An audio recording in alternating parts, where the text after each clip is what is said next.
விமான பணிப்பெண்களுக்கான ஒப்பனை விதிகள் தொடர்பாக சமூக ஊடகங்களில் வைரலான ஆவணம் ஒன்றை தொடர்ந்து ஏர் இந்தியா நிறுவனம் சர்ச்சையில் சிக்கியுள்ளது.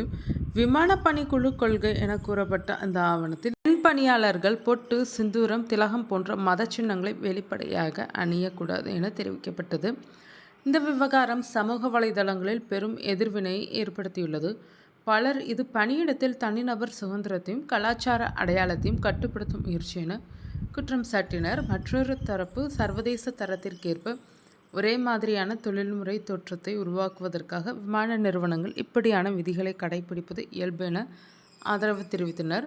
வைரலான ஸ்கிரீன்ஷாட்டுகள் மூலம் இந்த விவாதம் விரைவாக பரவிய நிலையில் பணியாளர் கொள்கைகள், மத அடையாளம், நிறுவன ஒழுங்கு ஆகியவை குறித்து பரந்த அளவில் விவாதம் எழுந்துள்ளது. குறிப்பாக பிராண்ட் இமேஜ் முக்கியமா அல்லது தனிநபர் அடையாளமா என்ற கேள்வி மீண்டும் முன்வந்துள்ளது. இதற்கிடையில் ஏர் இந்தியா நிறுவனம் விளக்கம் வெளியிட்டுள்ளது. அதில், எங்கள் ஊழியர்கள் பொட்டு வைத்துக் கொள்ளும் உரிமை உண்டு. இணையத்தில் பரவி வரும் படங்கள் தற்போது பயன்பாட்டில் இல்லாத பழைய கையேட்டிலிருந்து எடுக்கப்பட்டவை என தெளிவுபடுத்தியுள்ளது. நிறுவனத்தின் விளக்கத்துக்கு பிறகும் இந்த விவகாரம் சமூக வலைதளங்களில் தொடர்ந்து பேசப்பட்டு வரும் முக்கிய பிரச்சனையாக மாறியுள்ளது.